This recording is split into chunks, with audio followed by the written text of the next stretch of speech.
Hello guys, Charkos here. Today I'm just gonna share with you an ultimate Nami guide, One Piece TCG. I've been willing to do a guide for so long, talking about my favorite leader in here. Every time I try to find a guide on internet, I could see some hints, some clues how to play it, how to do, but at the end I always find myself not answering many questions. So I just really try to answer all these questions players may have by playing this deck. So the intention about this guide is to really answer everything. It's gonna be a long guide. I don't pretend to make something short and quick. There are many videos for that. So if you just want to go in depth for that leader, just join me and let's go for it. Quick disclaimer here, English is not my main language, so I really apologize if I make many mistakes by talking on it. Also, I would like to say that this is my personal opinion, so this might differ from many other players, so probably it's not the correct point. I'm just saying what it worked for me and what I could gather after playing this deck for maybe 2 months, 3 months, really deep on it. So let's go for it.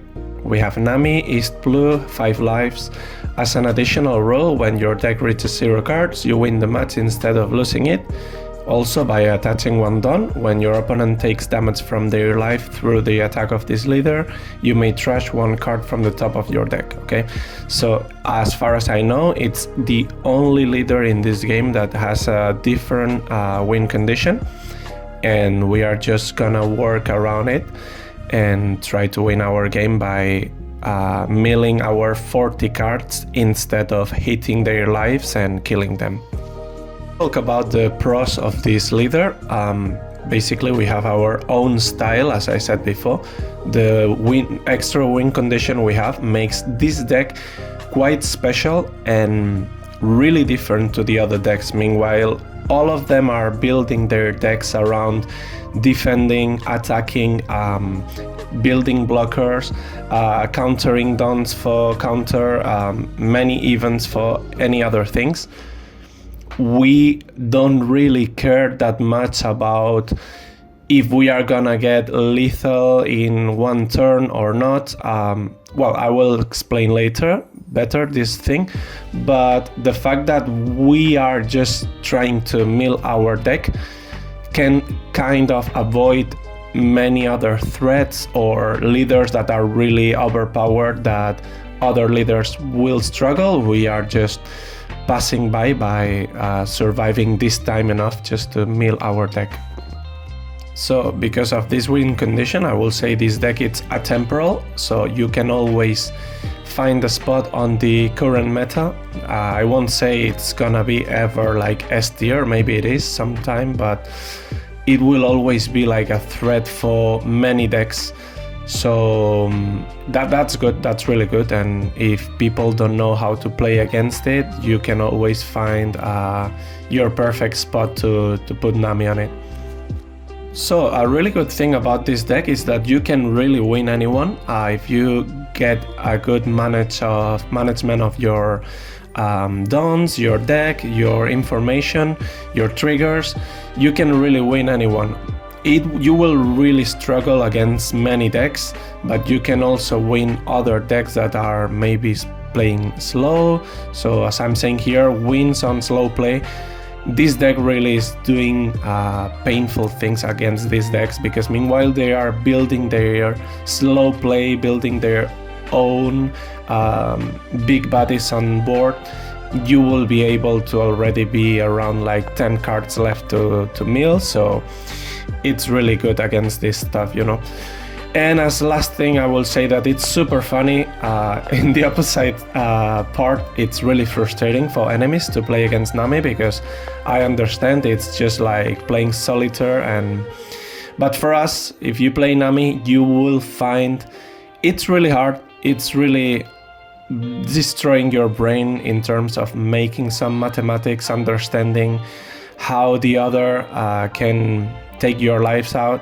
but I find it really fun instead of just putting some creatures on board and just hitting the enemy. So good. So let's talk about the cons about this deck. The big con I find against this deck, it's really hard to master. I will say it's on the third point also, it's the one-trick pony deck. You really need to invest many hours trying to understand how it works, how you could squeeze the best of this deck. It's really hard. I lost many games at the beginning. I was just losing, thinking how could I just win with this deck. It was almost impossible, but tiny by tiny I started to analyze my decisions, trying to find the best solution in every decision, and I started to win. You never win easy on this deck. You will never find like you smash an enemy. You will always be on 1 life, 0 lives, milling the last card on the last hit. So it's really hard to master, but really grateful when satisfying when you actually do it. This deck also loses really hard against aggro. Okay, so when you face some Sorrow, Pluffy, Bellovetti, I don't know, these decks that can hit you constantly and consistently at the beginning, like with 5k many times, you really struggle to build your hand to have the control of the tempo, the I don't know, the dons, and they just burn out your hand and your lives, and you really struggle against that. So I also put as a con the enemy knowledge. This thing, it's also not a really bad thing, because as any other player you should know how to play against many other leaders, and this is not a bad point. But this deck really depends on understanding what the enemies are going to do on their next turn, what the enemy, like for example, if you play against Katakuri, you should really know that maybe on his turn that he's gonna play Perospero, you could also play some Seth to bounce back his Perospero. So it's many things that by knowing what your enemy it's allowed or it's gonna probably do on their next turn, you can do a better management resource for your Don, and so you can just find the end of your game better. So alright, and for the last thing, it's also triggers. I won't say it's really depending on triggers, this deck, but at the same time, a good trigger, it really puts you on a good spot when you don't really see any triggers on your deck, knowing that mainly like 70% of your cards are having trigger. It's really awful, and you really suffer to reach these last turns and to mill your deck. So it's some kind of depending on these triggers to really find your perfect hand to reach out the end. So here we go. Let's take a quick review on the cards that we are having as Nami deck. Okay, so in the first option we have 4 baggies.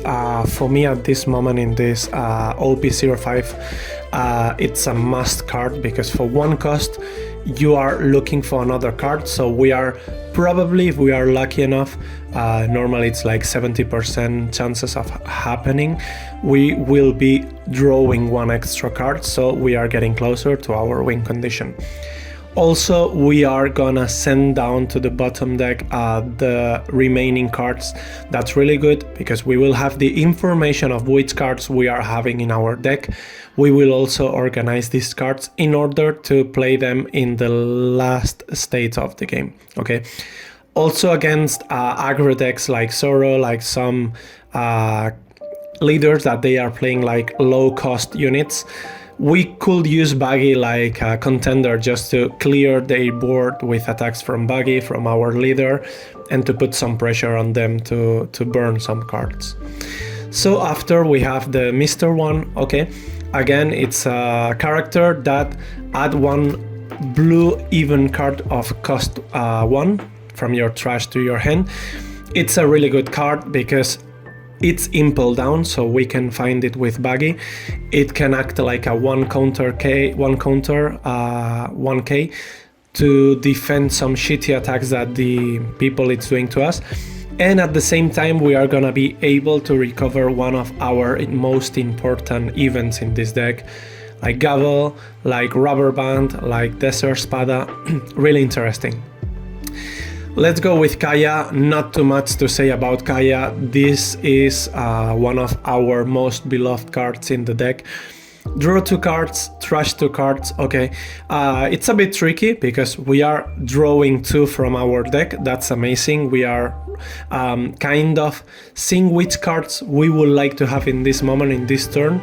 But we have to trash also 2 cards, so we have to be quite sure when we want to use this card, okay? Because if we use it too early and maybe we have to discard cards that we would love to play after, we are gonna be in a tough spot with Kaya. So it's also a 2K counter. I will say you never ever in your life will love to play Kaya as a counter, but it's true that there are some niche scenarios at the end of the game where you are about to die or you use Kaya.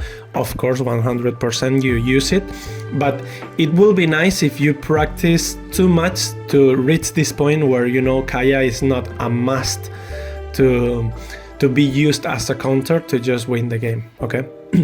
So let's jump into Zeph.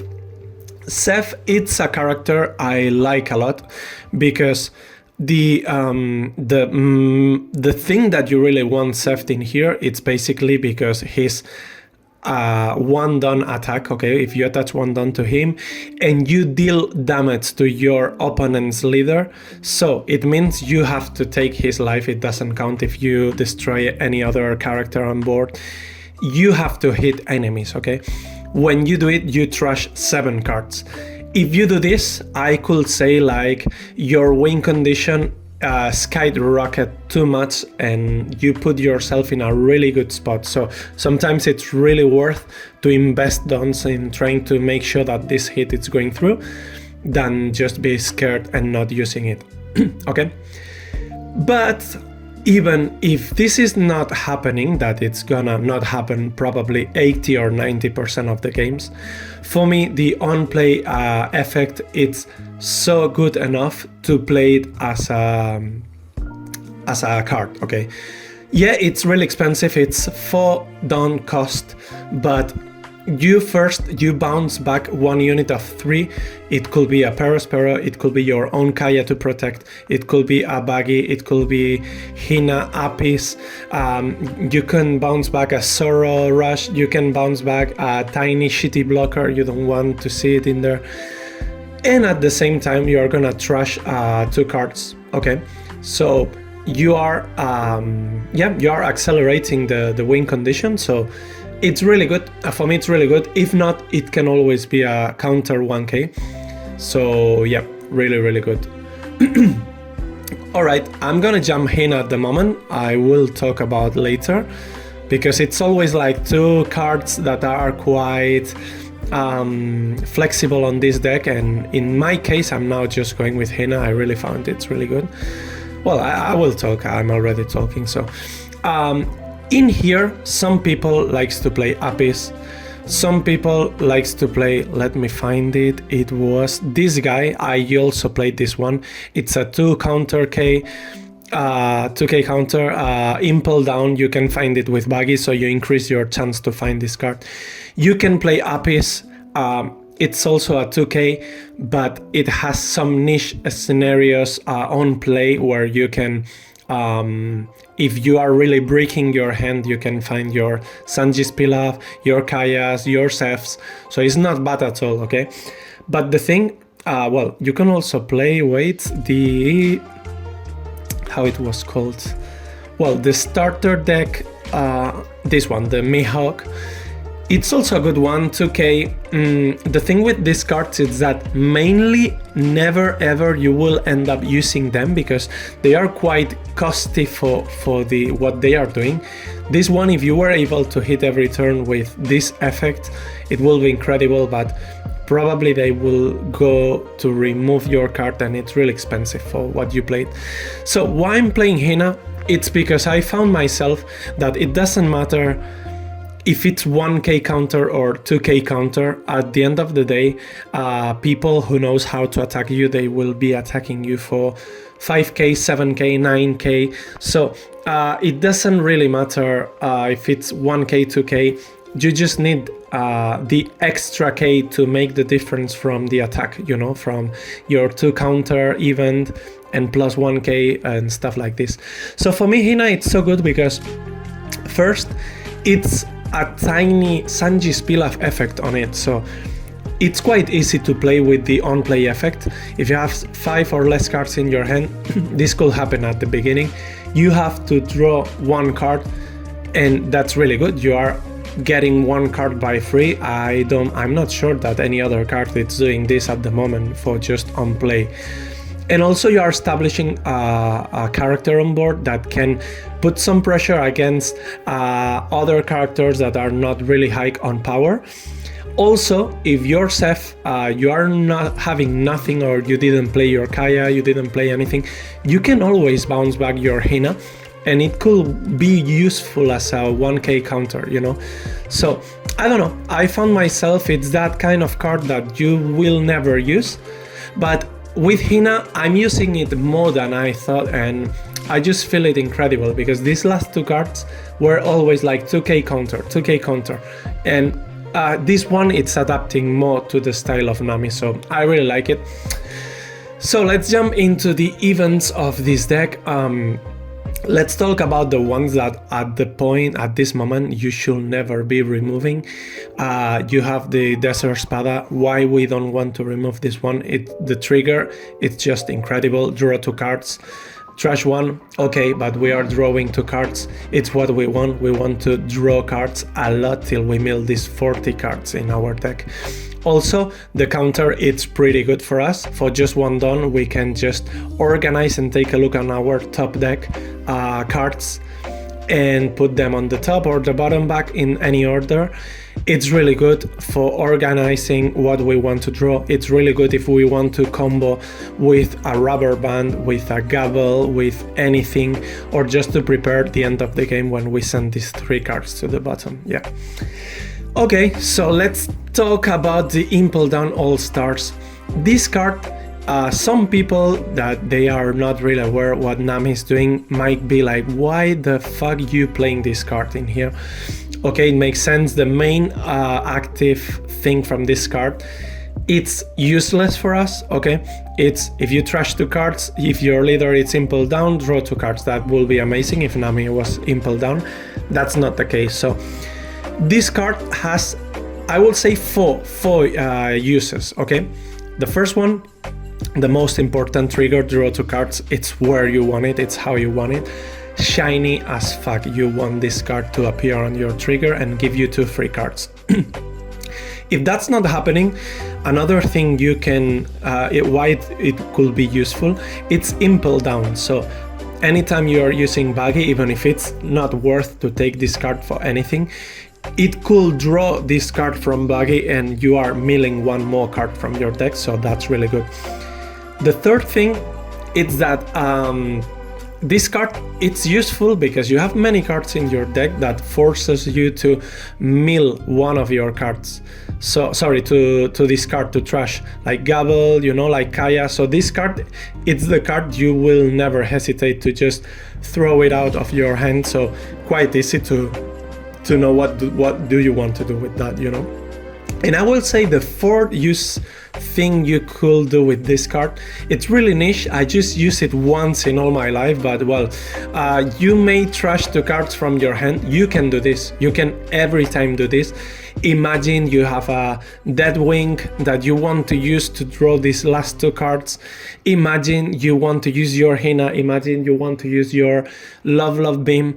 and these cards are just breaking in your hand, and you know you want to activate the other effects, you could always just trash 2 cards from your hand. It will be like a lot, because you as Nami, you never want to trash many cards for no reason. But well, it could happen, you know. I found myself playing a mirror match with another Nami. I break my hand with many cards, and I just used this because I wanted to use my Hina. And actually this Hina was able to draw 1 card. I got 1 Seth, so I could start making something. Anyway, let's jump into our next event. We have Brick Fist, okay? This card in here, I really like it. First of all, it's simple down, so we are increasing our chances of Buggy to get a card in these 5 options.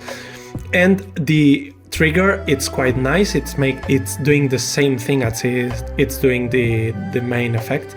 So it bounces back 1 character of cost 4 or less to the owner's hand. That's, in my point of view, really good. I would love to be 5, but that will be maybe too broken.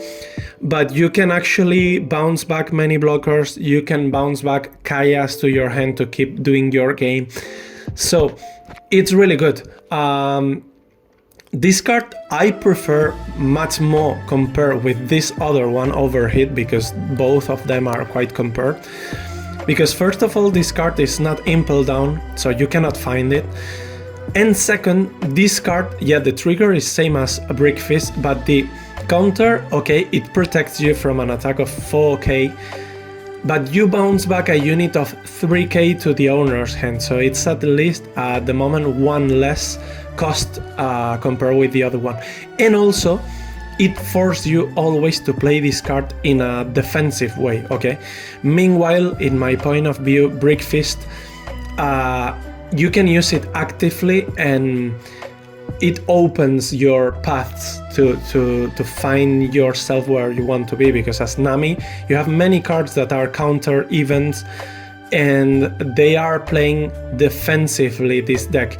Meanwhile, this one allows you to do actions in your turn, and the enemy, if they want just to let you dry yourself by not using your dons, you can use Brick Fist to remove an enemy's of 4 cost to get your Kaya to protect it. So I really like it. So we got the Dead Wing. This card, I know is a must. I know everyone loves it on a deck. I will not dare to take it out at the moment because I really think it's useful and it fits really good with what Nami is doing in this deck.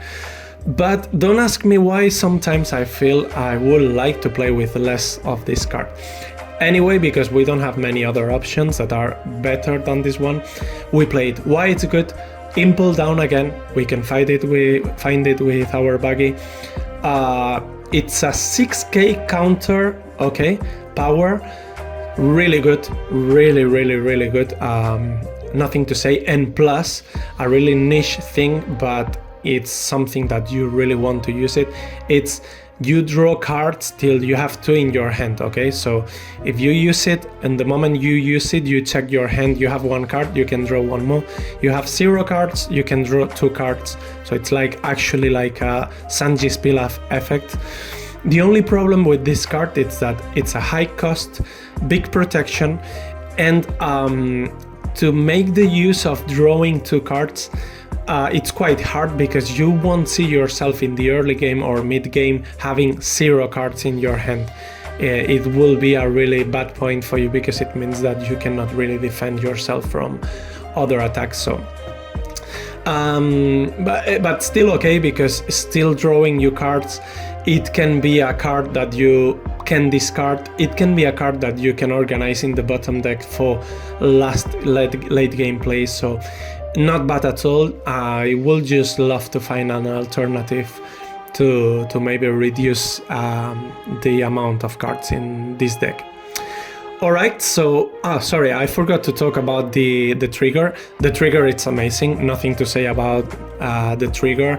7 cost going to the hand of the owner. Amazing. Sometimes you find yourself bouncing a Borsalino, to bouncing a Big Mom 7 cost, to bouncing whatever of 5 cost, 6 cost.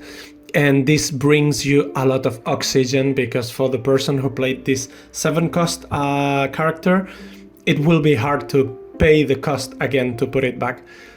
In the worst case, I'm not scared at all to use it to play Kaya again, to take back Kaya or to take even a buggy, because I want the 1k counter, you know, if I know I will never use the 3 dons to pay a 6k cost, 6k counter.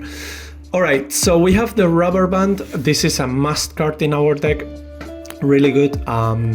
This card from the trigger, it's drawing 1 card, it's trashing 1 card, okay? It's not maybe what we want, because we would love to have like draw 2 cards and that's it. Still a bit worse than the Desert Spada, because it doesn't let you choose which card you want to keep in your hand, but it's still amazing, because at the end of the day we are just milling 2 cards from our deck, we get 1 extra card in our hand, we are trashing 1, okay, that's perfect, we will love it, we keep it. And also for just 1 cost card done, we have a counter that protects us from 2k counter, and we can trash 1 top card of our deck, so it's accelerating our milling. Perfect, nothing to say in here. Also, it can be recovered by Mr. 1, also as Desert Spada, because they are 1 cost unit. We could even recover the Impel Down All Stars, but well, at the moment I think you will never want to recover Impel Down if you have Mr. 1, because Mr. 1 can be 1k counter and also can be a trash card, you know.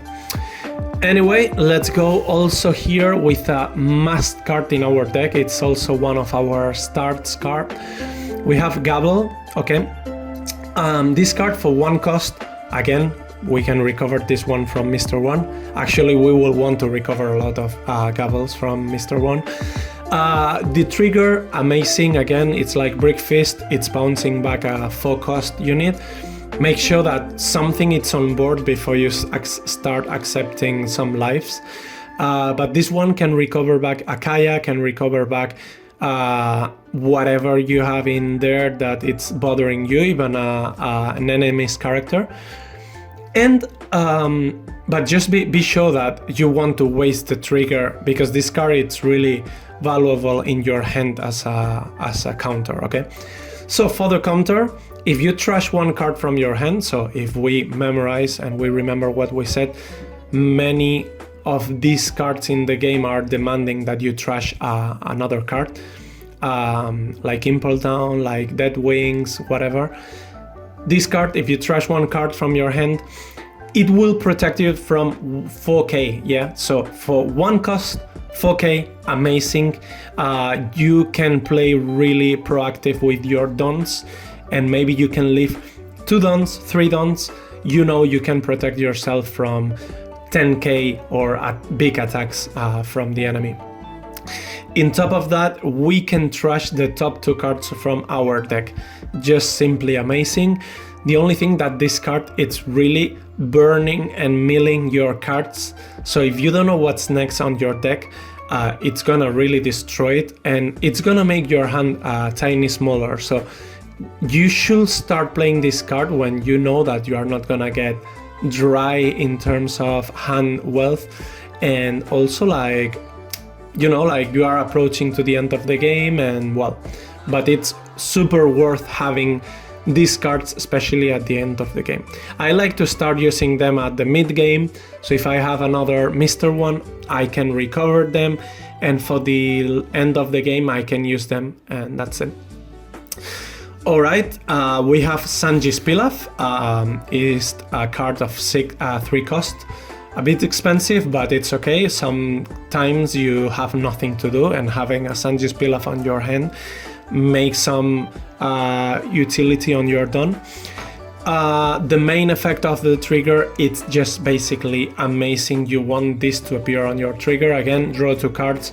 What can we say? You have 2 more cards, more options, and at the same time you are milling 2 cards from your deck for 0 cost. If you have to pay it, you are more than happy to pay it, okay?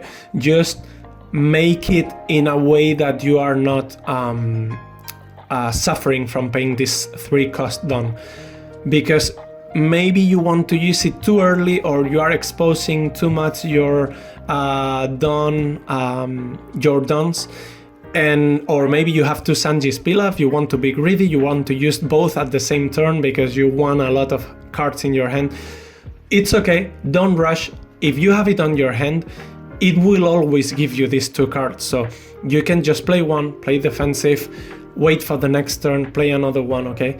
This card, it's really good because it accelerates your deck. It brings you more options. You save cards instead of Gavel, that it's burning cards. This one gives you to your hand, so it's always good to have more options in your hand so you can take better decisions, yeah? East is blue, same as Nami and Seth, so you could always find this one with Apis in case you played. And as far as I remember, let me think. No. Yeah, this one also is East blue, and this one. So Apis can also get these two cards in case you are looking for it. All right, and let's go for the last card of my deck, my option. It's 4 copies of the Love Beam, okay? This card, the sad thing of this one is that it has no trigger. I would love to have a trigger on this one, but it's actually a really good card that you don't have it on your deck, because the counter, it's more than enough. It's 4k, really good. And it has a special condition that if you have 3 cards of less when you play this card, it will draw 1 card. So with this card, you can make at the end of the game or mid-game some crazy combos with the Gabble, because Gabble forces you to burn, to trash another card from your hand. With this one, you can burn with Gabble, and at the same time, this one will give you another option. So it's a way to keep healthy at the same time that you are defending yourself, okay? So I really like this card. I just dream it was like a tiny trigger or something, because if you get this from trigger, you feel like shit. I would love to be something else, but anyway, okay, so talking about alternatives, I said to you guys in here, I'm playing just Hina right now, but you could play Nojiko. Nojiko, I don't think it's a bad option at all. Now with the meta having so many purple Luffys, characters that are building like 5 cost units on board, this one is just annoying. You just can use it as a counter, perfect, no problem.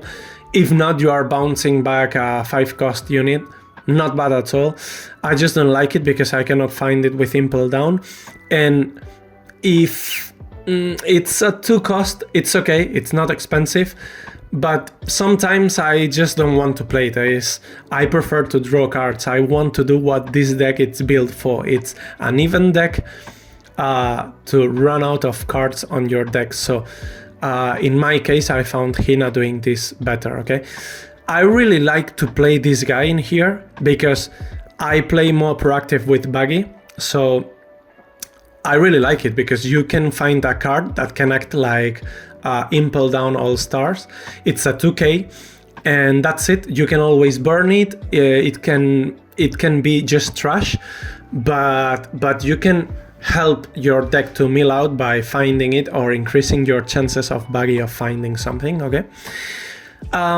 What about Rush Usopp? To be honest, I will talk about this card and I have no idea because I never use it. But I really think it's quite expensive. It can give you some games, but I don't like that it has no counter. So to run out of my hand, it has to be by Kaya, it has to be by a Gabble. The other cards are always auto-trashable, you know? I can always use them as a counter to make my numbers perfect to use a proper Love Beam. This one will be a brick in your hand if you cannot use it, you know? But the good thing about this card is that, of course, it's doing what we love from Zeph. And if you are able to hit with this one, it can get you one game. If imagine you are about to finish the game, you cannot burn your cards by adding some dons on it. I think with this one, you can make a hit of 11k with 10 dons. Not bad. not bad. Well, maybe I should try it, but at least to have one, because if the enemy is seeing that you have Usopp in your trash, maybe they know that they cannot attack with their blockers, like Sanji, like Kid Blocker. And that's really interesting also, because you are avoiding one attack per turn. So not bad at all. Yeah,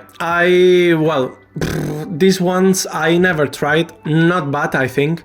But because I really find that I want some proactive decisions. And this one, you can put it on the deck, but now having many bottom deck options, I don't think this card will be easily removed, you know? And also it's hard to hit with this on the enemies, so I don't know. Also, it's quite expensive to play this card. Maybe I should try it. It's not a bad card, I like it, but I don't know, I feel that other cards make more sense than this one. With Boodle, more or less the same. I think it's good because blocker against some colors, it's really good, like yellow, but I prefer other cards, just basic as this. I think this works more if your Nami is built to be more like a character deck.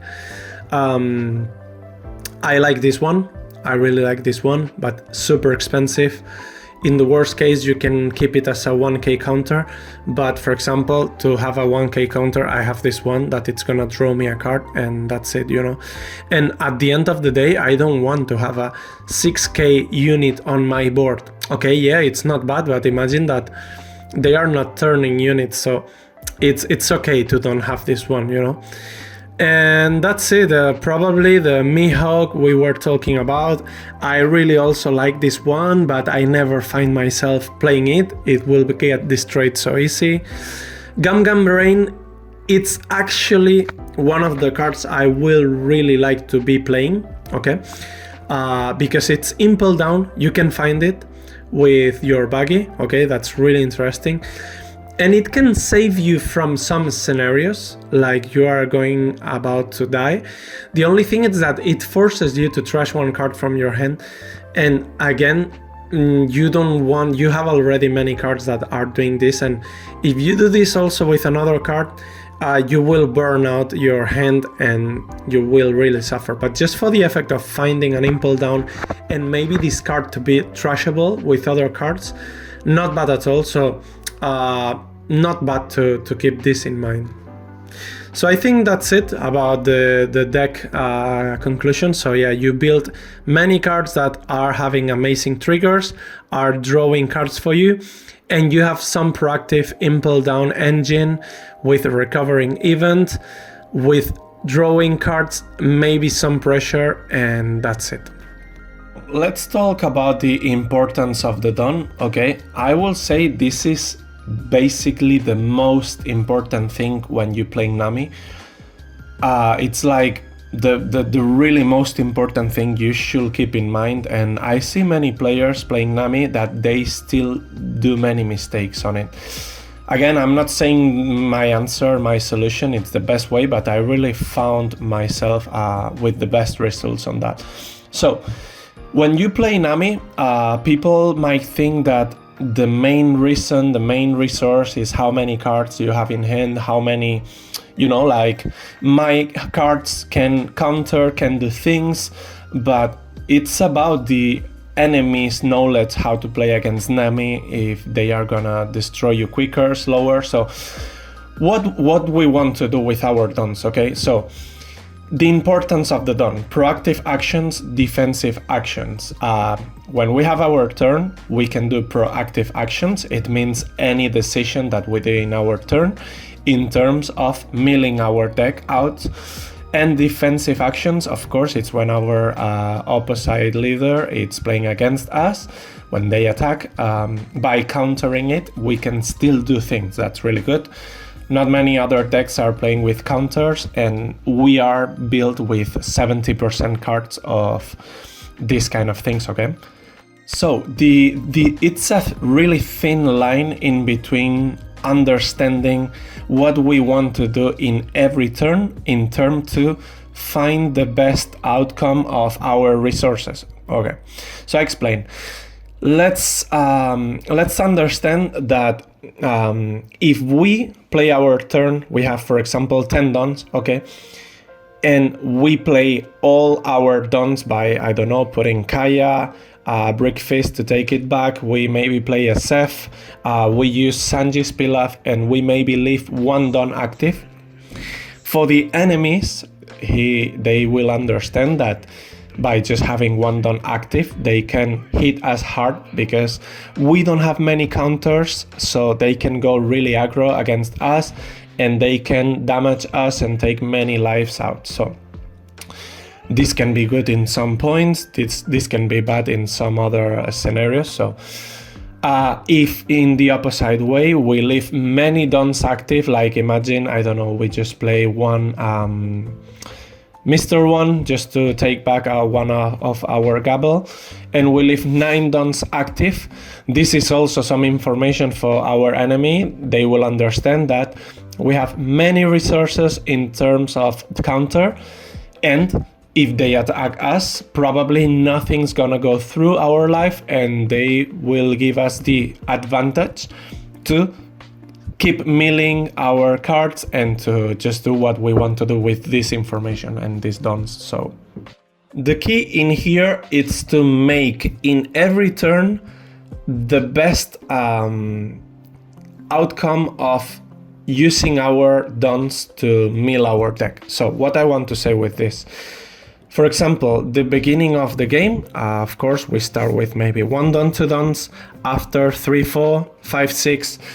At the beginning of the game, you could always play your dons or just leave 1 don, because probably they will just have 1 attack. So you always have to play your dons proactive, trying to understand that you can counter most of their attacks in their opponent's turn. So imagine that you have 4 dons and the enemy is just having 0 characters on the board. So you can probably use, for example, 1 Sanji's Pilaf. You will keep 1 don active for maybe 1 Desert Spada or 1 Gabble, the Rubber Band. So you know that you made usage of your dons in your turn, but also you are going to be able to counter the enemy's attack, okay? It's not necessary to think always like this, like you are just gonna defend everything that the enemy is gonna do to you, because for me sometimes I kind of think like if for every turn they take 1 of my life out, it's okay. Meanwhile, I'm using my dons proactive, like by putting a Seth on table, playing Baggy to find things, using Sanji's Pilaf. I really like to play in a way that my dons are getting used, you know, because if a Nami player and if an enemy knows how to play against a Nami player, and you, for example, in the beginning of your turns, you are just leaving many dons active, some of them are just gonna, I don't know, place a 4-cost character on board and just pass. This is gonna be the worst answer to you, and it's really gonna make you suffer in late game, because, and also in mid game, because you are not using your don to make what's your goal, it's to mill your cards. So I really like to play risky, so if I have to put a number on what's the percentage of using the proactive actions and defensive actions, I will say it's like 80% proactive actions, especially on the early game, mid game. And as soon as we are turning on the mid game, late game, we are becoming more like 50-50. Never like just maybe the last turn or the last 2 turns. I will never leave, for example, like 9 dons active or I don't know, 8 dons. I really like to play around 7, 6, 5, 4 dons just for counters, because it's what I said, we don't want the enemy to understand that we want to use our counters. We want them to hit us if they want with 1, 2, 3 dons, so we can still get resources from these decisions, but we also did before many proactive actions that are getting closer to our win condition. So probably I will make another video if it's needed, talking more about how to take proactive actions at the beginning or mid game of the game.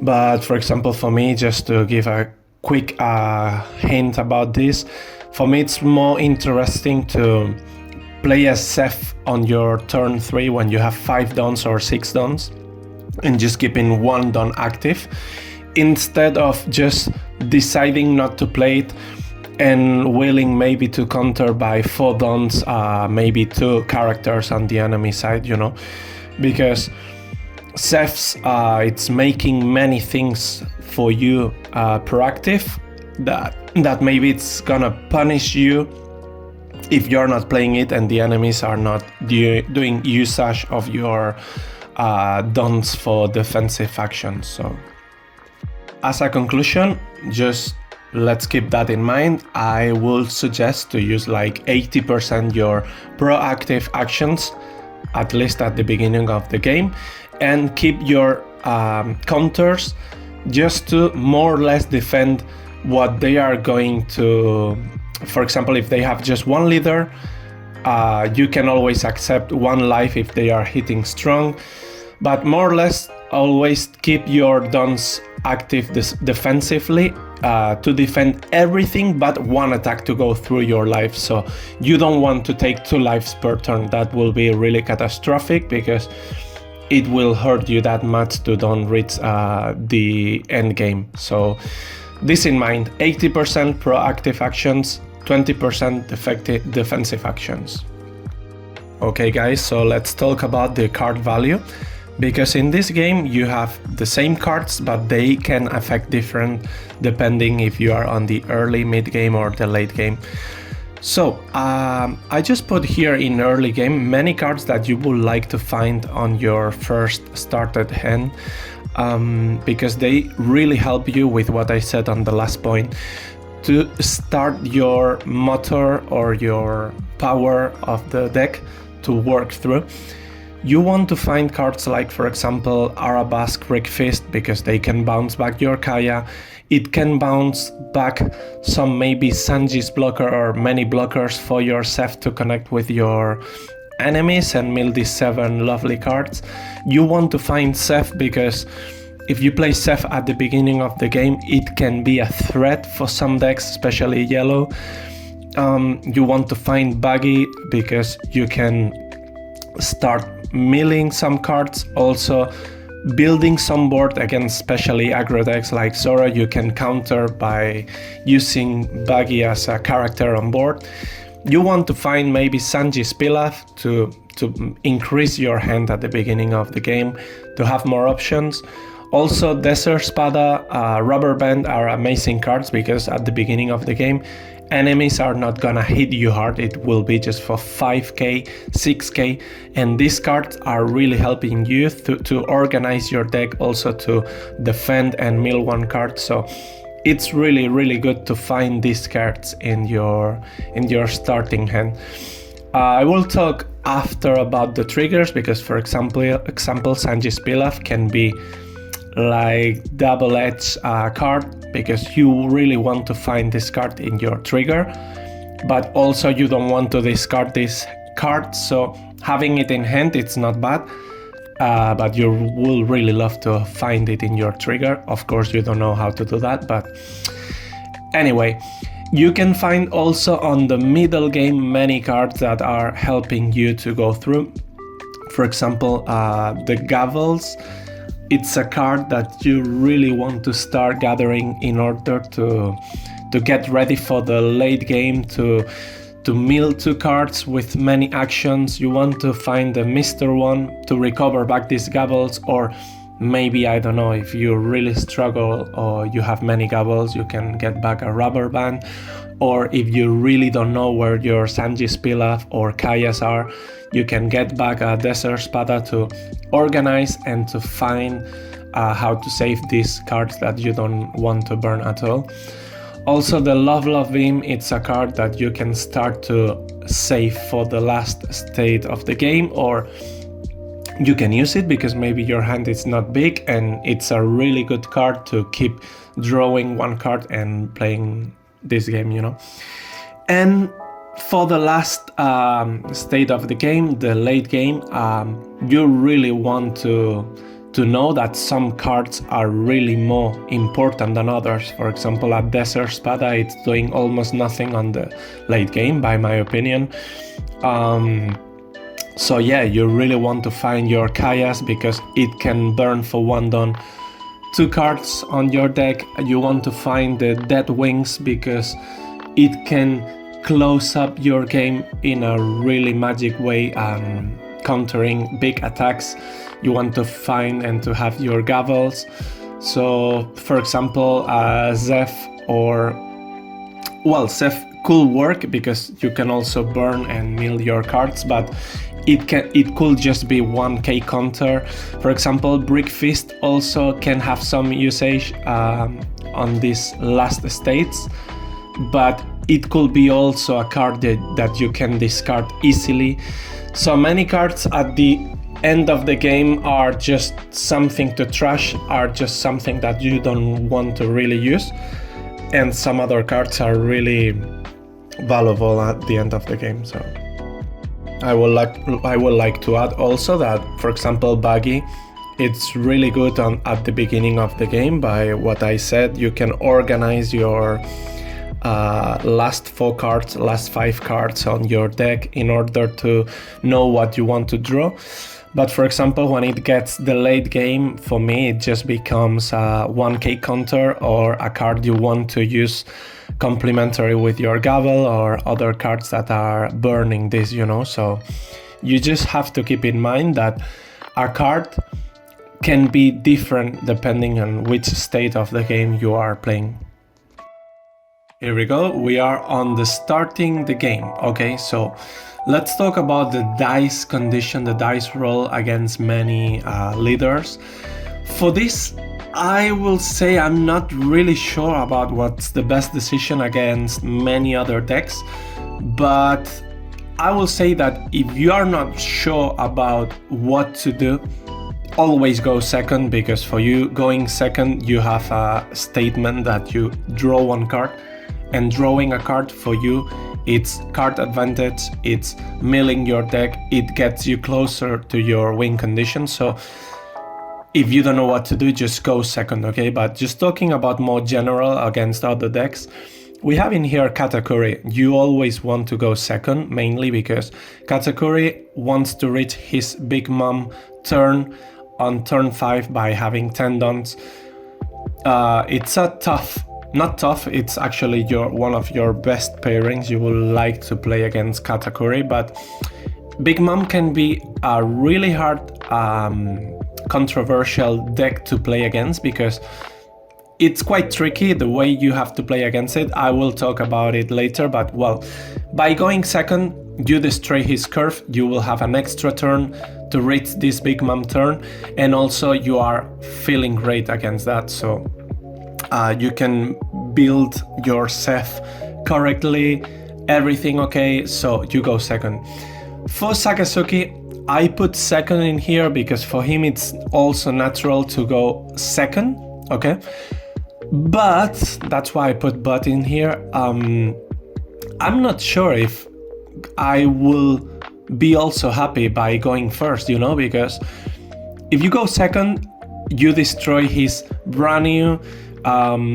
You can play your things also good, and he's not doing his things in a proper way. But the only thing I don't really like from going second against Sakazuki is that imagine the turn you play Seth, you know probably it's gonna get destroyed, but you play Seth on your 3rd turn with 6 dons.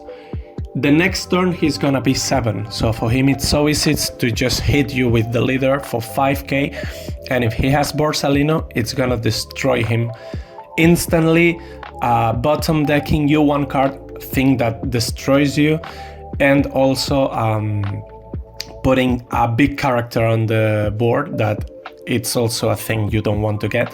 So by going first, you can put Seth. He's gonna be 6 dons next turn.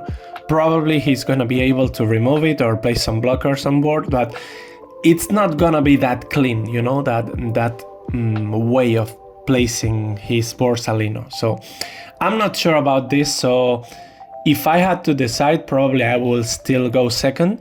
But if you go first, I don't think it's bad either. So anyway, against Pluffy, with this deck, I don't know if the dice roll actually helps you in any way. I just think your religion and by praying to your gods can help you from this carnage. Going second feels great against Pluffy because he also likes to put his 5 cost units on the second turn. But again, your Seth feels extremely awful against this deck because if you go second, he's gonna put a Kaido on the third turn. But well, I don't know. For this deck, I don't really think it matters that much if you go first or second. It's more about triggers, if the guy knows how to play it. But you are really screwed against this deck. And for the last, I just put here in general like Agrodecks, as I said before, like some Soros, Betty, maybe Pluffy, it's the same. But well, some of these decks, like red ones, they want to really start hitting you quick and burning your resources at the beginning. So maybe going first in here, it helps you to delay a bit their motor of the game to start burning you by many 5k hits. So going first doesn't feel that bad, and you can actually also do your stuff by placing your Seth early. It's not a bad option, you know. So as a conclusion here, if you go first, you avoid early damage. Okay, you have to always think like this because you are the first one hitting, and they hit you on the third turn. So 1, 2, 3. If you go second, you draw 1 card, but you also have to deal with 1 aggression, you know. So just keep this in mind. Let's go for the starter hand. When we are drawing at the beginning of the game, we really want to find our proactive cards. As I said before, we don't want to brick with many counters, because if the enemy is quite smart and they see that we are leaving many dons every turn, they can just pass, they can just build their board by establishing big cost units, and that's it. So I will say it's really important that the beginning of our game it's proactive, because if not, you will really feel that you are not milling enough, and when they are going to have many aggressions on board, that it's when we really struggle. We are gonna be so far away from our win condition, and that's really awful. So for me, things that I consider when we are checking our hand to make mulligan or not, it's to have this proactive card. So if I find characters in my hand, I like to take more this hand. Why? Because 1, I can make proactive actions, like finding with Buggy some other impel down cards. We can use Kaya for drawing, milling 2 other cards, and we can also find our Sanji's Pilaf by using Kaya. With Seth, we can put some pressure on board, we can recover back our Kayas. It's also a great character to establish on the early game, not mid or not late game, because they have many other resources to kill him easy. We also like to find counters that are short, that are not the big ones. We like to find a Desert Spada again.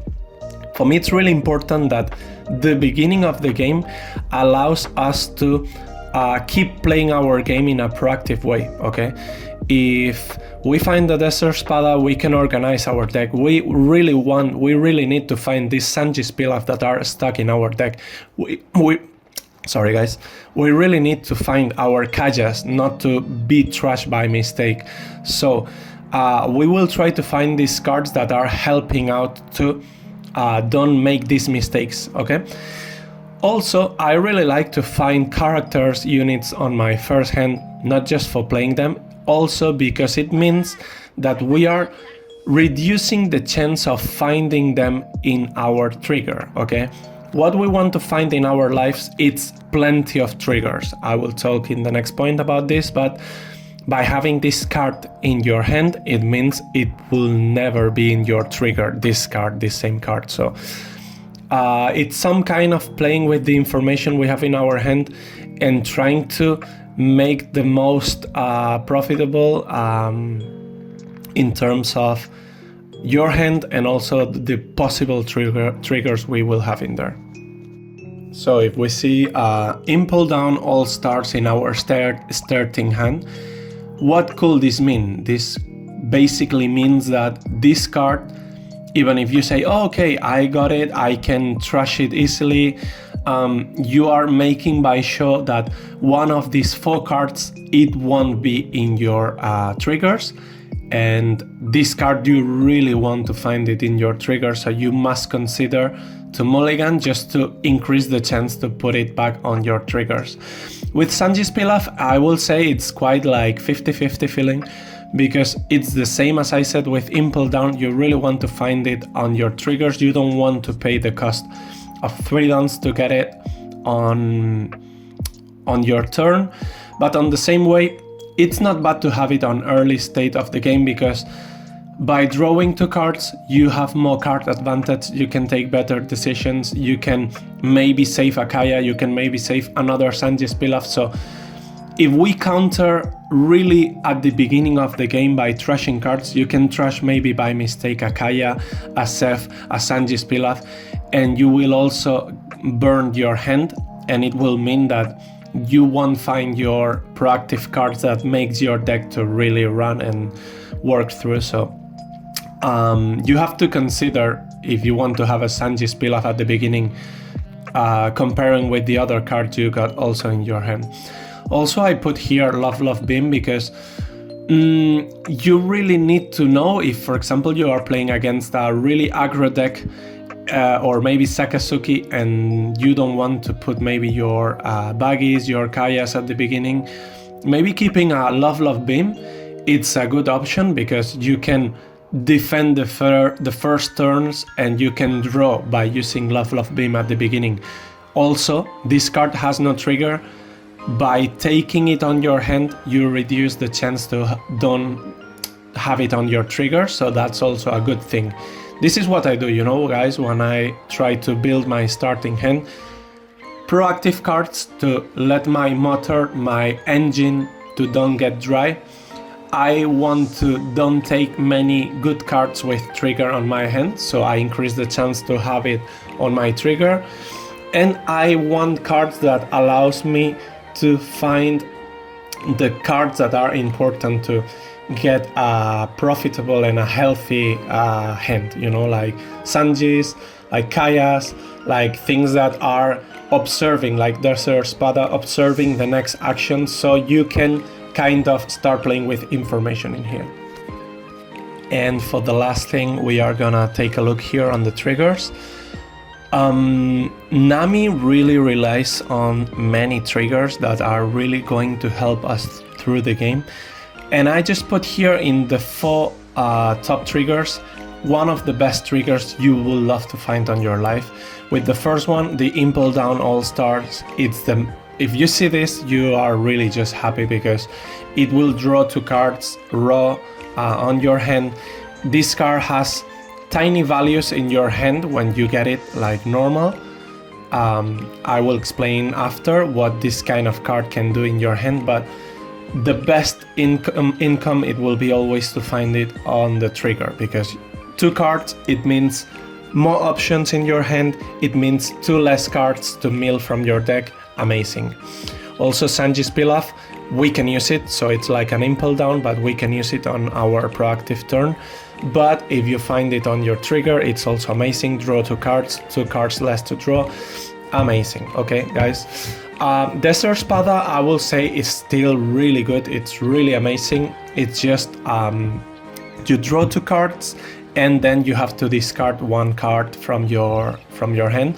Really good. You still get 2 cards from your deck, so your win condition gets closer, and you will have to discard 1 card from your deck. Not as shiny as Sanji's or Impel Down, but still really good because you can just drop the card that was doing nothing on this turn on your hand.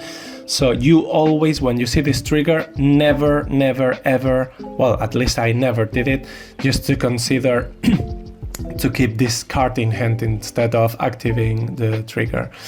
And for the last, talking about drawing card triggers, we have the rubber band. This one is draw 1 card, trash 1 card, yeah. For me, all these 4 cards, I will never ever in my life decide to take the card instead of using the trigger if it's not the end of the game and I know I need the card just for close my game, okay? But you always want to do it because it means that this trigger will always burn you 2 cards from your deck for zero condition. You know, you have to do nothing, you burn 2, so you get really close to your win condition. Also, it gives you value in your hand. So we have 4 copies of each of these triggers. If we find this, we are so happy, okay?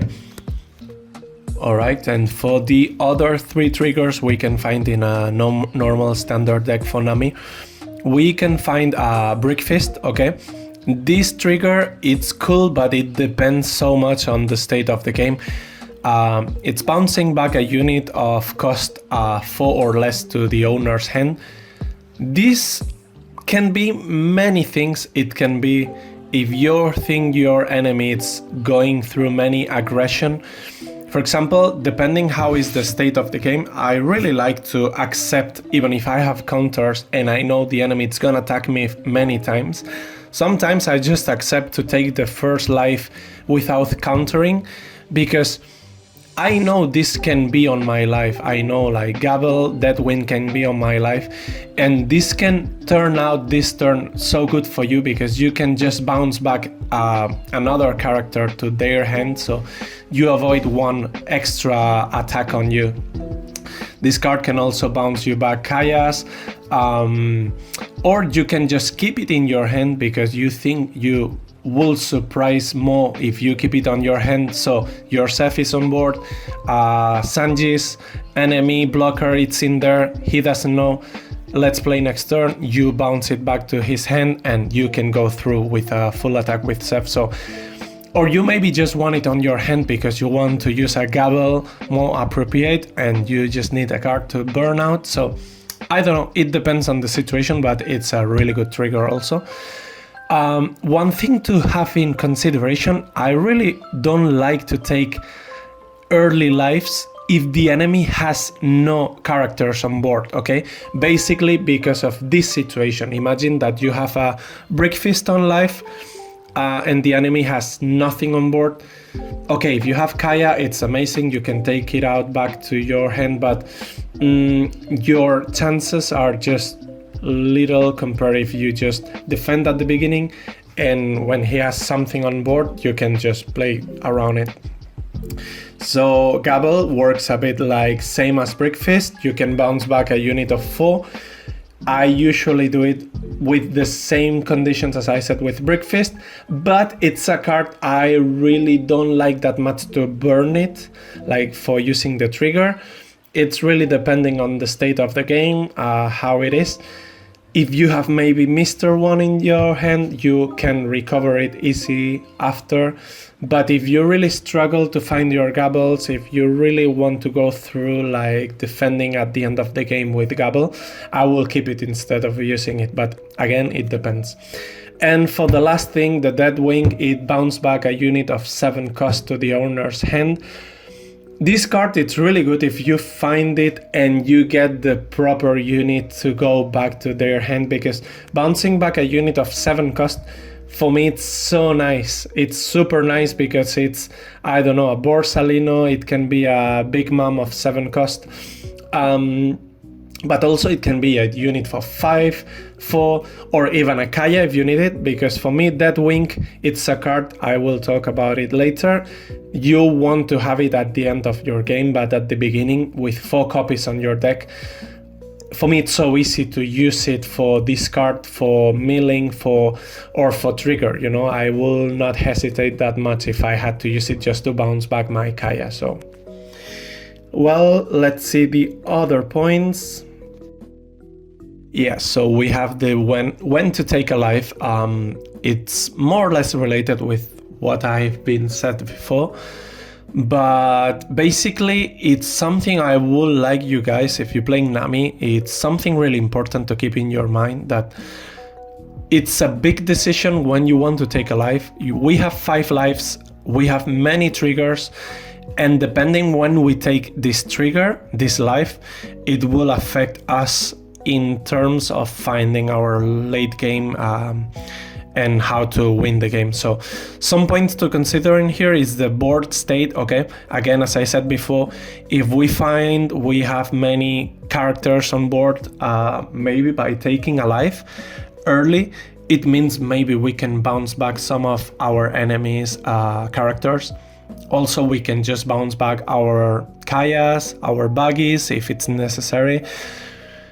But it can also be, I don't know, it depends on how many cards you have in your hand. So life remaining, in here I would like to talk about, you really need to keep in mind that your lives, I know it's so obvious, but I would like you to keep this in mind. It's when you take a life, it means that you are not using any card and you get a card advantage from an attack that the enemy is doing to you by using resources. So it's a really good way to counter, it's another counter, it's to counter an attack that you are not willing to invest many of your resources. What I'm saying with this, for example, early state of the game, you're playing against Katakuri, and this guy wants to hit you for, I don't know, the typical Katakuri on second turn, 3 dons, he attacks all the dons, he attacks you for 9k. You will never want to probably defend this attack because you know it's not gonna be any other aggression, and he invested a lot of his resources to make a powerful attack. And for you, if you had to counter this attack, you will have to burn many of your resources. So it's worth, when the enemy is investing a lot of his resources to attack you, to just accept by taking this life, because you want to use your resources to counter out attacks that are more like equilibrated with the resources are worth. I don't know if I'm clear with this, but it's more or less like your lives are like the joker of, I don't want to assimilate this attack because I want to assimilate and to take other attacks in consideration in order to defend them, you know? So also the state of your hand, it's really important in here. If you are playing with a short hand, maybe you would like to take a life, because having cards in hand, it's more information, it's making the most profitable decision in any moment. So maybe you want to take just a life by increasing your hand. Also, the triggers, again, I talk about this many times, but you will be able, especially at the mid-late game, to start to think what possible triggers you can have in your life. So maybe you are like 90% sure that you can have a possible draw to cards trigger in there, and it can affect you a lot in order to play your next turn. So you maybe want to take a life instead of defending it, because it will give you 2 cards and you will be able to make much better decisions on the next actions. Keeping an eye on how much more to mill, it's important in here, because it's a balance in between how many turns left you will have to hold from the enemy's attack to just raise your 0 card on your deck. And this is really important because your life can help you to reach this point. And also don't leave usage. It's really important to know that if we are playing proactive, maybe we didn't leave many dons active to counter out, or maybe we did like 6 dons active.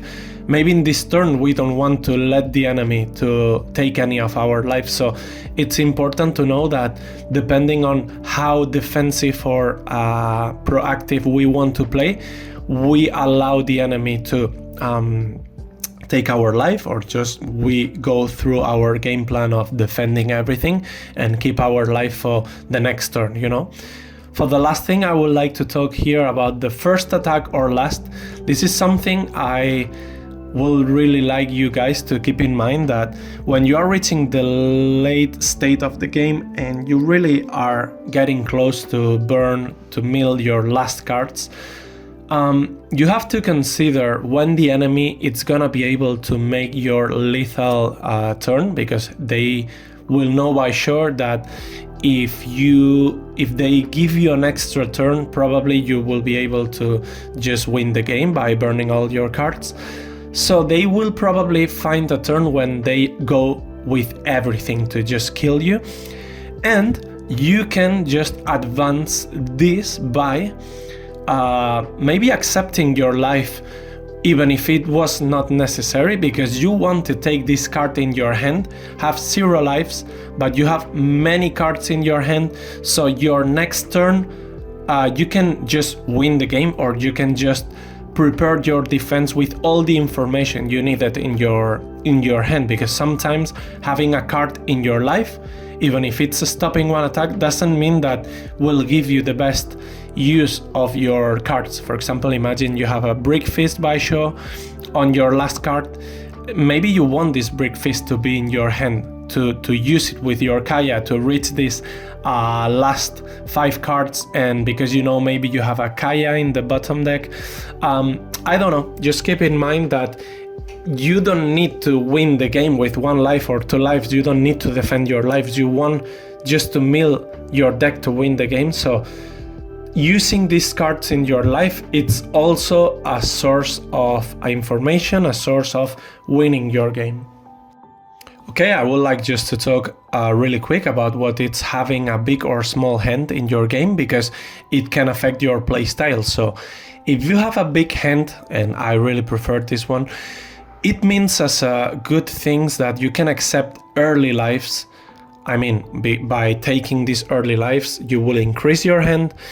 And the second point, it's the most important for me in here, it's that you can do the best use of these cards in your hand. What I mean with this, it means that if you have a Rubber Band, a Desert Spada, if you have units with 1k, if you have Sanji's Pilaf, when an enemy is attacking for 5k, 7k, 9k, whatever it is, you can select the card that is the most accurate to defend yourself, you know. So when you don't have many cards, maybe you have to use a Gabble, burning a card that you don't want to burn at all. And this is really bad, because you are taking out cards from your hand that will really help you in another situation. So by having a big hand, you can take more accurate decisions and to save the cards that maybe you want to play in your next turn. So also by having more cards in your hand, it's increasing the information you have by knowing what you have in your trash, knowing what you could have in your life, knowing what you send down on your deck. So it's really good for me that. Also, your Kaya, it's more efficient, because when you don't have many cards and you use Kaya, sometimes you draw 2 good cards and you are not willing to trash some of the other 2 cards that you thought maybe are not that worth, but you are also happy to keep. So it's really bad. When you have Kaya with big hand, you can always just burn 2 cards that are okay maybe, but maybe you can just drop them because you have other amazing cards. So having a big hand, for me, it's the best outcome of playing this deck. The only 2 things I will say that it's really bad to have a big hand by Nami. The one I didn't write down here, it's the aggression of, Isho or the blocker law from the purple deck that can destroy trash 2 cards from your hand if you have 7 or more. This is really painful when they play to you, so just keep in mind if you play against black decks, but I don't think they play that much, this issue, 8 cost, or the blocker law, it really forces you to play every turn with just 6 cards, because you don't really want them to destroy 2 of your cards. It's the way you win, so you don't have characters that are gonna go for life, so you really want to keep these cards safe. And also I will say that you cannot use some cards, for example Deadwing, Love, the fact that you are having more than 4 cards, more than 2 cards, you will never get the best 100% use of these cards to draw 1 extra or 2 extra cards, so this is also something that you should keep in mind. Okay, so for the small hand we have some pros in here. As I said before, we can use efficiently our Deadwing, we can use efficiently our Love Mellow. These cards, by having just 4 cards, we can get the outcome of drawing another card, and this is really good. We cannot do this when we have a big hand, and especially when we're playing against really aggro decks, like for example Zoro, Red Purple Law, Bello Betty, these decks that are going to go every turn for smashing. We can maybe go for a really tiny hand and just finding that we can still mill out cards from our deck by playing this card, so not really bad. I also put Hina because Hina also, if you have 5 cards of less, you can still draw, so not bad having a small hand to make usage of these cards. But in the other side, by having a small hand, as I said before, you are forced to play inefficient. What it means that you will maybe have to use your Love Mellow of 4k for a 5k attack, you know, so yeah, you will defend yourself. I don't mind to defend as far as I'm drawing 1 extra card, but the enemy knows. The enemy will have more information. He knows that you, by having 3 cards, he can just go for basic attacks and you will just be forced to take a life or just to defend it, so sometimes it's not really good, especially when you are in the early mid game. If you are at the end of the game, being on this position is not bad at all, because you know more or less that you can reach out your 0 cards in your deck, but if not, you will really struggle by not having hand to decide what's the best for every turn. Alright, so let's keep in mind some of the hints and clues for the mid-game mindset. This is really general because it depends on each game, but some things I would like you to keep in mind meanwhile we're reaching our mid-game. It's things like, for example, we are always looking for our win condition, okay? We have 40 cards to mill, we have 5 cards in life, 5 cards in hand, we have 40 cards to mill. This is something you really want to keep an eye on it. We also need to take a look on how many lives left we have. So for what I said in the last minutes, it's something you really want to consider. If you want to defend, if you accept an attack, it helps you to reach your win condition. Also, something you have to keep in mind, it's how many characters the enemy has on board. So this really affects you, how you play your cards, if you have to play more defensive and leave more dawn open to counter out, or if you can play more proactive to just reach your win condition. Sorry. And if you also have to keep in mind, if you have a Zeph on board, if you have a Zeph on board, you actually have many other paths to close your game. You have to see if the enemy has some blockers, if you have a Brick Fist, how many cards the enemy has in hand, how many cards you have in hand. Because if you hit with Zeph, actually it really puts you in a really good spot by milling 7 cards. Really good, you know. Something also to consider, if you are doing the cycling active, if you are milling out from your active decisions of proactive decisions, I put in here like don't dry out, because sometimes by just playing early Kayas, you just find yourself that you don't have any other actions and you are just full of counters in your hand, and it means that the enemy will find a way to just don't let you use your dons efficiently. So you really want to have a balance in between burning out your dons efficiently to keep milling your cards, to drawing cards, but you also have to leave some dons to defend yourself.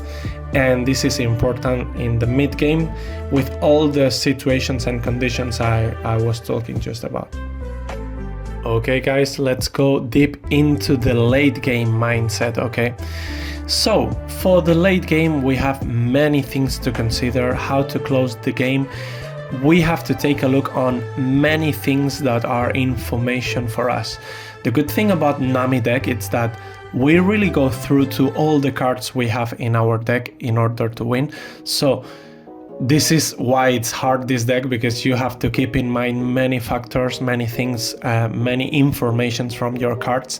But at the same time, it's so good because you don't depend on random factors to just know what's going on. So you have to keep in mind cards remaining to mill. This is something really important because depending on how much left you have, you play different.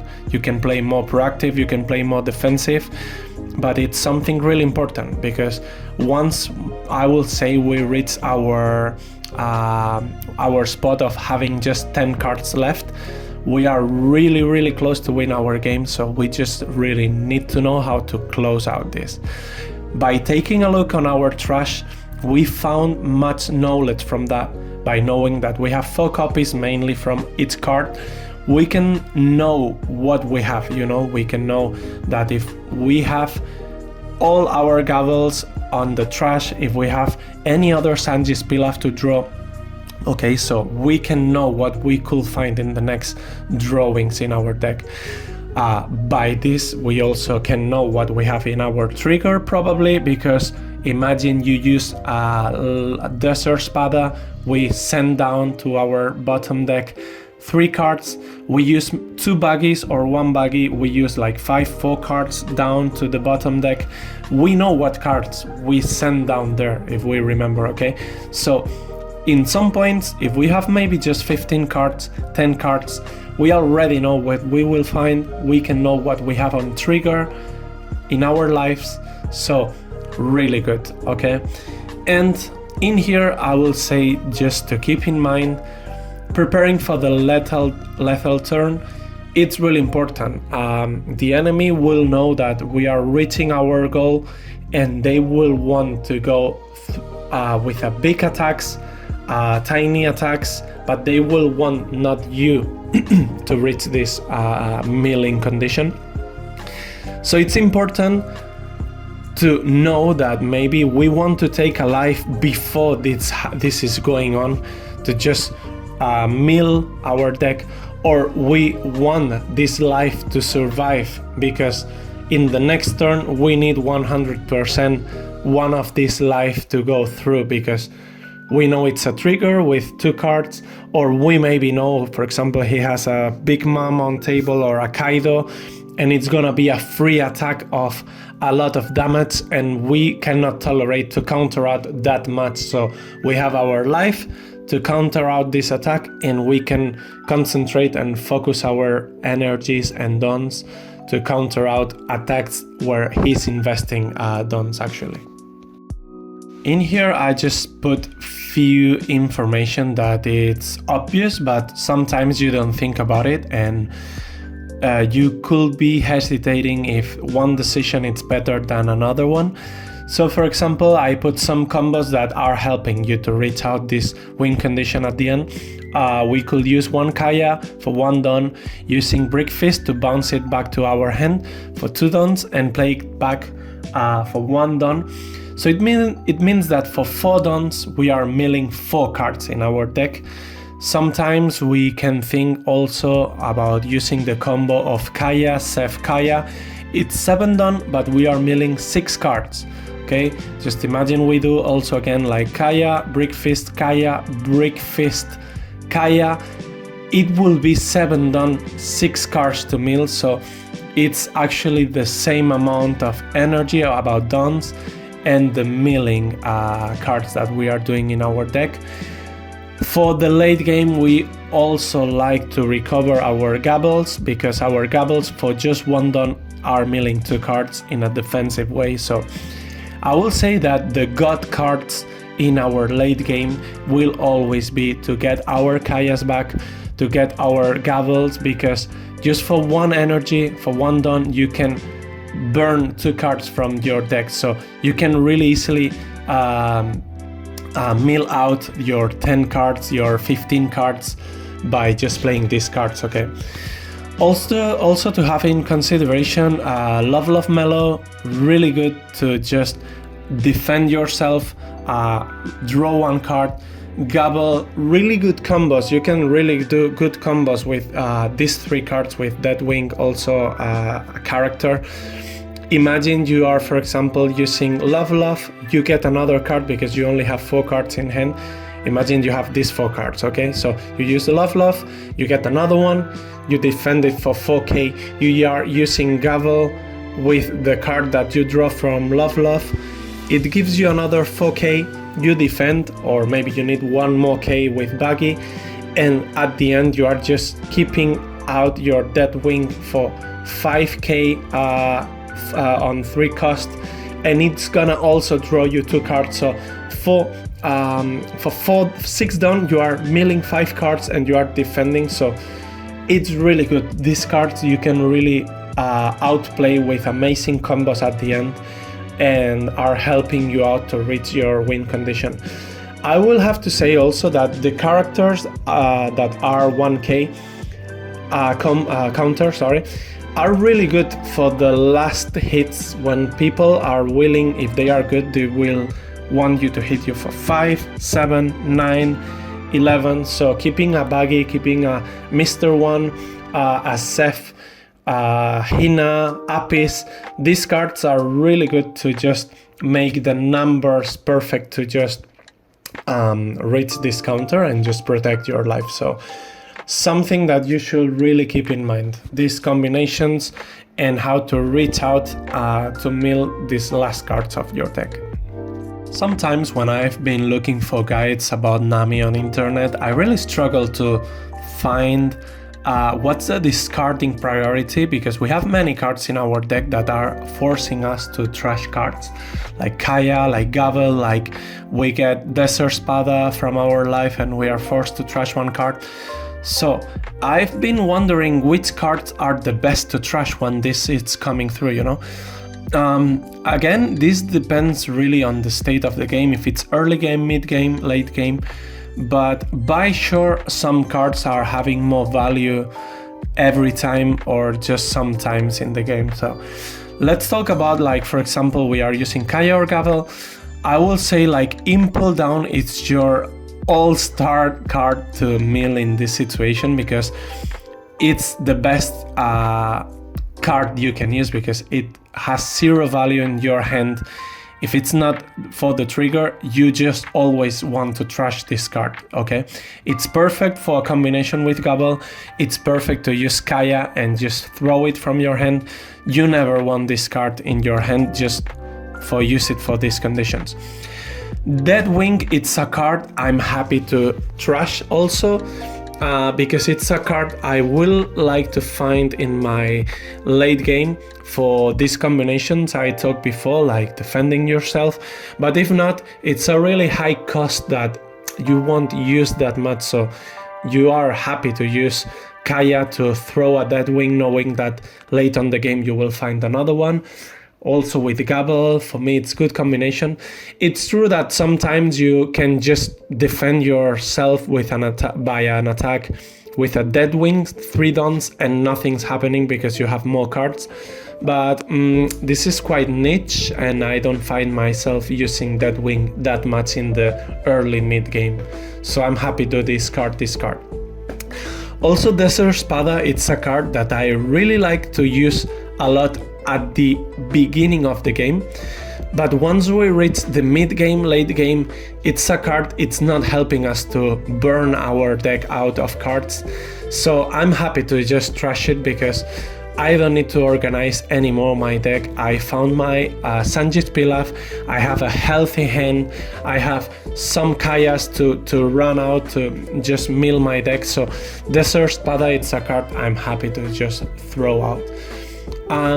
Apis in here, I put Apis, I put Hina, I put some characters that they might have some value in some specific situations, but if not, they won't help us to win the game. So you will use them to defend yourself, but if not, you are happy to just throw them and find other cards that are more valuable, like I don't know, rubber bands, like Gavels, like Pilafs.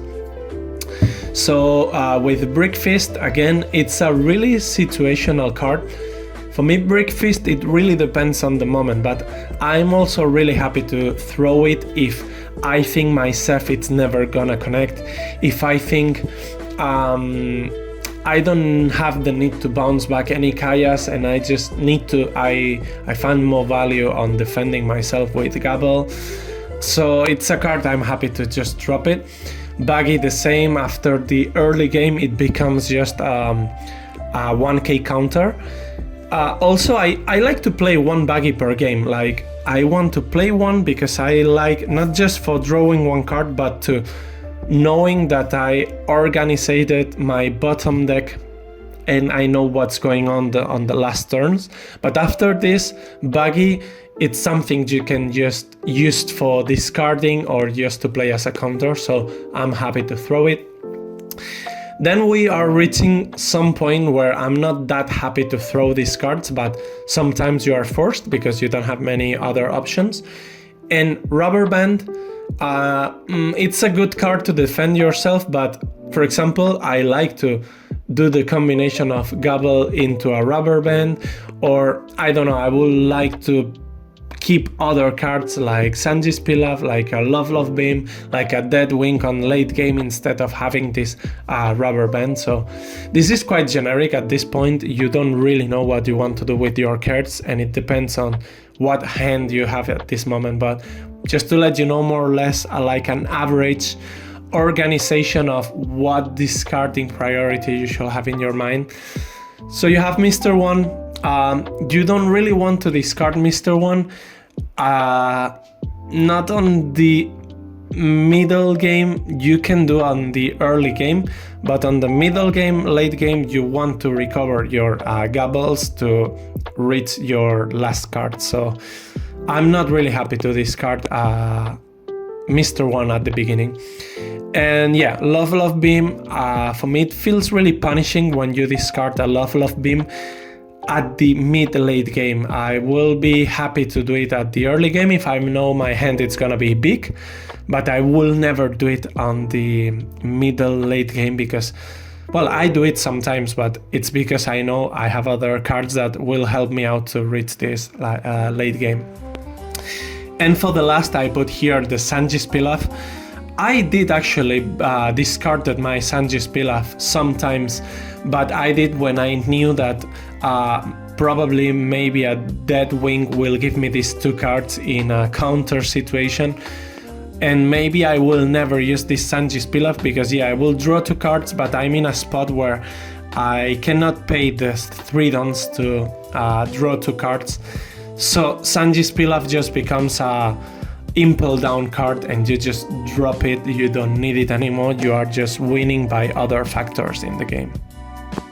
Some cards in this game allows you to organize the bottom deck or the top deck of your cards, and that's really interesting for Nami because you have many cards that are discarding cards or drawing cards. So it's really important for you to know how to organize your deck in order to have the best outcome of it. So Buggy and Desert Spada are the two cards that are allowing you to make this, okay? So let's take a quick look of some combinations you will love to do in order to have the best outcome. Imagine we are using Desert Spada in the early stage of the game, and we have the first situation where you find a Kaya, a Sanji's Pilaf, a Gabble. These three cards are cards that you 100% don't want to throw out and to burn them. So you could just place them with the Sanji's Pilaf on the top, for your next turn. When you draw your card, you will get Sanji's Pilaf, you will use it, you will take Kaya, you will take Gavel, so it's a way for you to save these cards, okay? Another situation will be like, for example, you get a Sanji's Pilaf on your three first cards, but you get an Impel Down and you get an Arabesque Brick Fist, and you are not really excited by keeping these cards in your hand. You are more than happy to throw them. You are also knowing that your enemy will have another attack. And for example, it's really interesting to keep your Sanji's Pilaf on the third position on the top of your deck, because if the next turn, or maybe this same turn, you can use a Gabble or two Rubber Bands, you will be able to burn a Brick Fist, you will be able to burn an Impel Down. So the next turn you are playing, you will get your Sanji's Pilaf as the first option on your deck. And again, you were really smooth on burning cards that are not having use on your actual hand, but you get the card that will give you the most value on this situation. So really interesting. Also with Desert Spada, it's not explaining here, but you can also see cards like, I don't know, Gabble something, and you see and you think that this card can make more use on the bottom deck. When you reach three cards, you find your Gabble, you mill through cards, and that's it, you know. So it's not necessary to prepare your top deck. It can also do on your bottom deck, but well, you have the options there. And for the last, we have Buggy. Okay, you are gonna use Buggy. Really good card because you draw one extra card if you find your Impel Down in these 5 options. And normally you will find it because I cannot remember right now, but you will have probably like 16 cards that are having the Impel Down condition.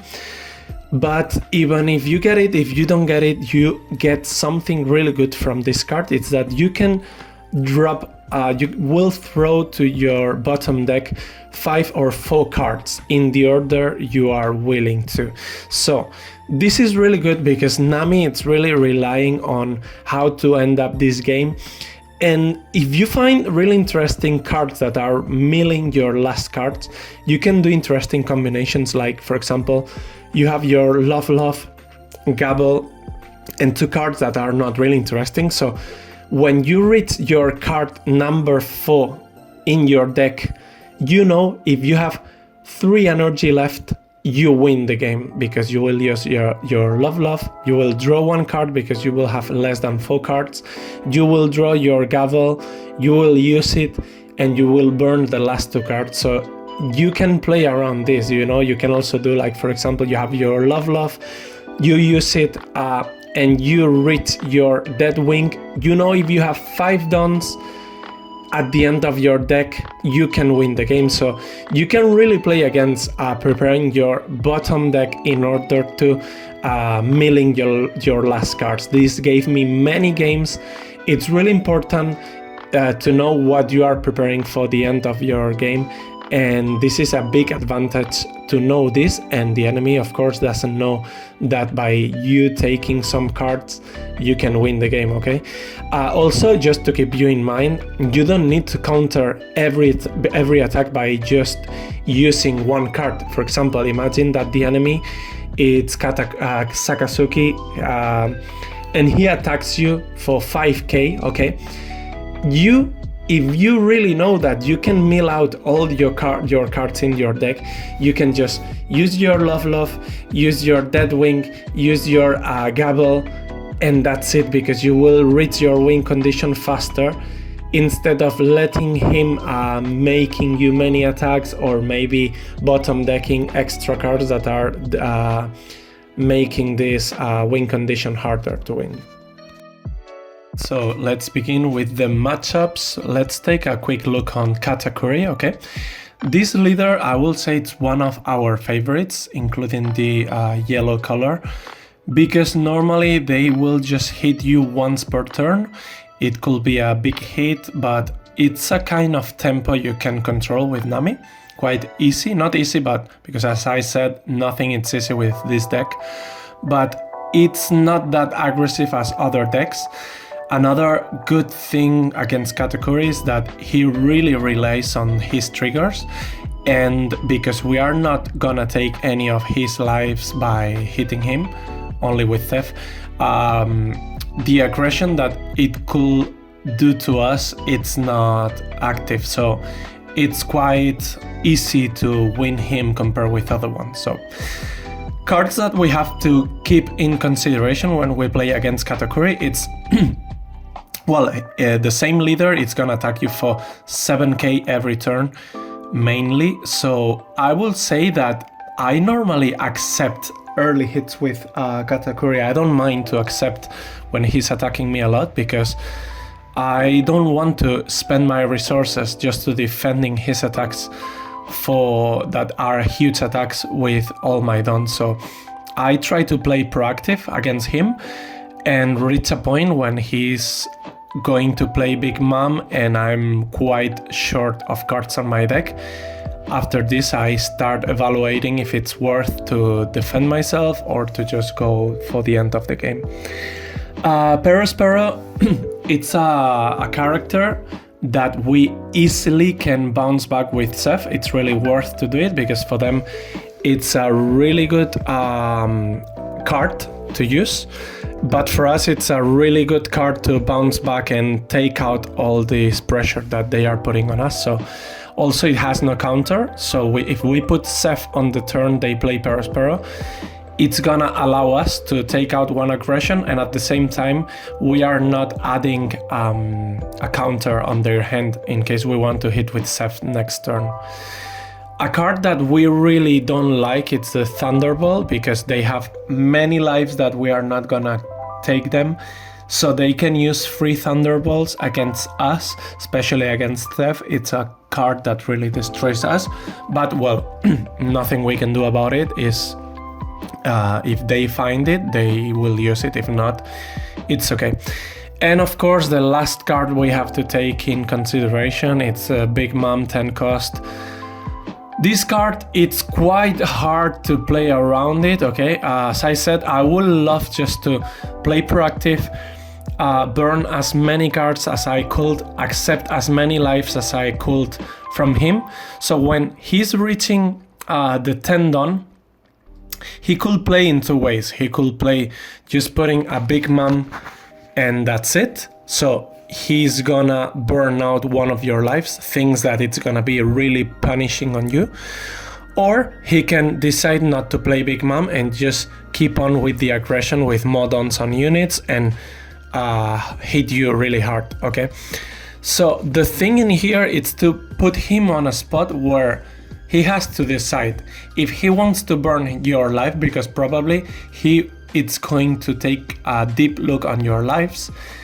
And he needs to decide if he wants to burn the life or to hit you really hard. So in your position, what you have to do is to be on a spot where if he uses Big Mom, for you it's not that bad because you still have a lot of cards and not many counters, so you can win the game by other factors. And also to be safe enough to don't risk many dons down in case he decides to hit you with everything he has on board and maybe you cannot defend yourself, you know. So for this deck, I really like Seth. I really think Seth in yellow decks it's a star because it's quite easy to connect. They don't have many counters on hand. You can bounce back their main blockers and they have not many ways to remove your Seth. So I think mulligan for Seth against Katakuri, it's a must. At least it's what I try and makes my games really smooth against these decks. Brickfist, really good card in case you want to bounce back a Sanji in the moment you want to hit with Seth. If not on Sparrow, it's also good. And I don't play Rush Up, but I will say it's a card I could maybe consider playing against this deck, because you could always surprise them and they don't have many counters, so not too bad to have it. Alright, so with Enel, we are more or less on the same spot as we are with Katakuri, with the difference that he's not hitting that hard with the leader, and he's not having the handicap of the Big Mom at the end, okay? We still get worried about the Thunderbolt. He has Amaru, okay? It's a card that we don't really mind to get cards flip and rest, but we always have to keep in mind that it's a card that can add 3k for 2 cost in case we have to do numbers at the end for a lethal or something. Also, they normally play the combo of Ohm and Holy, and this kind of you don't like them to play it because it's many units on board and you don't want to deal with many attacks per turn. Again, against Enel, I think Seth still really good. Brickfist again to bounce back possible blockers. And as last thing, I will say that Enel Rush, it's something we also have to keep in mind for an extra attack they can do on a turn when they have 7 dons or more. Now let's take a look on Sakazuki, okay, one of the meta decks of this tier. Against Sakazuki, many people will say, at least Sakazuki players are saying that they don't like to play against Nami. I wonder that's because they don't destroy them as easy as they do with other decks. I really don't find myself winning easy Sakazuki, or I don't think it's 50-50. My experience is if I play on Sim, I get destroyed so easy by Sakazuki.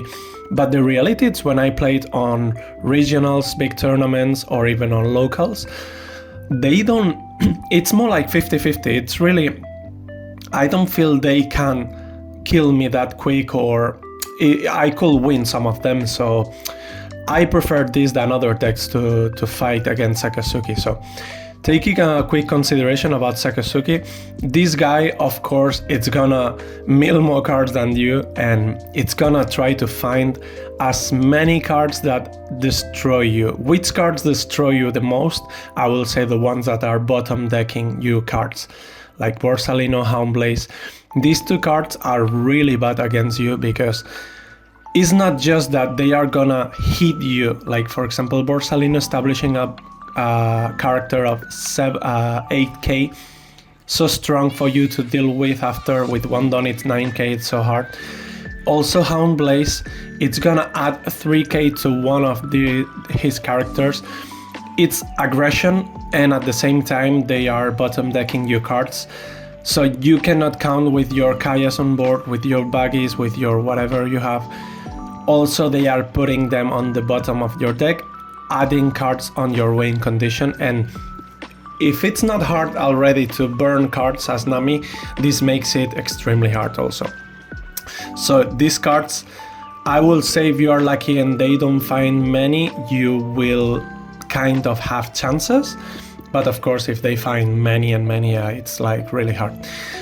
With Roblucci, it's just a unit that by just playing this card, they will just destroy you, your 1 cost unit, 2 cost unit. So just keep it in mind that in order to play your Kayas, your characters that maybe you don't want to get them exposed for aggression, you always have a Brickfist, or maybe you play Kaya into Seth, or something that could be able to protect your Kayas, because by short, these characters will be annihilated by their Borsalino, Roblucci, or Houndblaze. And also, well, they have also the 10 cost Kaido.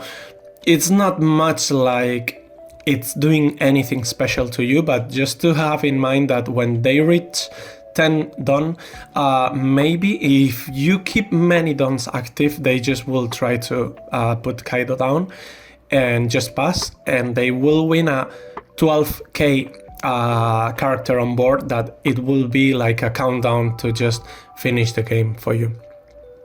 For this matchup, I will take a look on early game for Sanji's Pilaf. You really want to increase your hand and do like active stuff. Maybe not by playing characters, but by using your counters, using your events. So Brick Fist in here, it's also good in case you want to do combos like you play one Kaya, you return it back to your hand and stuff like this. Characters with 1k like Buggy, like Mr. One, I find myself using them more as a 1k counter in here than as a character that I play, because as I said before, they will try to KO and to bottom deck anything you have. So sometimes not letting them at the beginning of the game access to increase your bottom deck, they will still play these cards like maybe a Borsalino or Rob Lucci. So it's not a bad idea to just use it to protect yourself from one attack. And as a last mention, I will say that Apis, it could be a good card against Sakazuki when you really struggle and you don't want to find or to put down on the board your characters. You could use Apis to just find a Nist blue card in your deck, maybe to find your Kayas, to find your Sanji's Pilaf, and to keep milling and to keep increasing your hand by something not as active like playing a Kaya and leaving it on the board. So let's talk about the Pluffy deck, purple deck. What to say about this deck? It's been my main for OP05 also with Nami. And I really think if the guy knows how to play against Nami, even if he doesn't know how to do it, it will be really, really hard to win against a purple Luffy. Basically because your Seth, it's never gonna be an option in this matchup. They have many blockers. Your Seth, it's gonna be a meme if they play Kaido after, because they will just remove it easy and keep doing aggression on you. So not really a good option. They ramp so quick that they can start placing on the board many characters that puts you again in a really countdown so easy and so quick with a lot of damage. And because you never will hit him on his lives, he doesn't hesitate to take their lives in order to increase their power. So really hard. I really think if you want to have a chance against Pluffy, you have to really have a good luck on the triggers. He has to have some mistakes or wrong hand, but that's quite hard. So I will say that maybe trying to play proactive at the beginning, like really quick, like you don't care if he's hitting you with many units, they will hit you anyway, so you maybe play as much as you can, like with Seth, with Buggy, with Kaya, with Hina, with Apis. Nojiko, it could be a good card in here because it's bouncing back a unit cost of 5.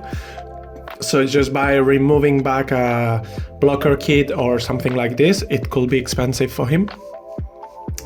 I think it can be an option, but well, it's just my idea. It will be like to play really quick, try to find good triggers, try to find good cards at the beginning, and to reach a point where you are kind of short to mill your last cards of your deck, and maybe he's not that aggro placing Kaido, he was not that lucky placing Kaidos and maybe Paulis, and well, anyway.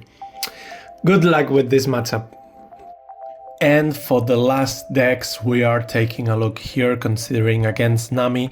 I'm gonna put just together these aggro decks like Zoro, Betty, the red-purple law, red-green law, all these kind of decks that are going really quick against you, and you really need to consider their early, tiny 5k hits.